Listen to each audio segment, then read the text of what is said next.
ফ্রিল্যান্সিংটা choice করতেছি। বিশেষ করে এই ফ্রিল্যান্সিংটা চয়েস করতেছে বেশিরভাগ মধ্যবিত্ত ঘরের সন্তানরা। আমার মতন যারা মধ্যবিত্ত ঘরের সন্তানরা আছে তারাই বেশিরভাগ এই জিনিসটা বাচ্চা নিতেছে। ঠিক আছে, তো এখান থেকে একটা জিনিস খেয়াল করছি বা আমি জিনিসটা উপলব্ধি করছি প্রায় অনেক দিন ধইরা, যে বিভিন্ন ফ্রিল্যান্সিং আইটি একটা প্রতারণার ফাঁদ, মানে প্রতারণার একটা জাল পাচ্ছে।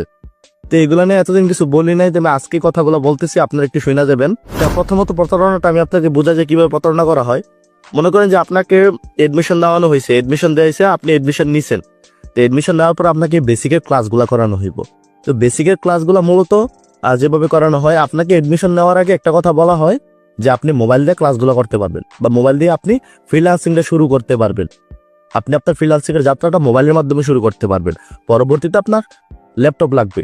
এখন ল্যাপটপটা বাধ্যতামূলক না, আপনাকে এইভাবে মোবাইলের মাধ্যমে ফ্রিল্যান্সিং করার একটা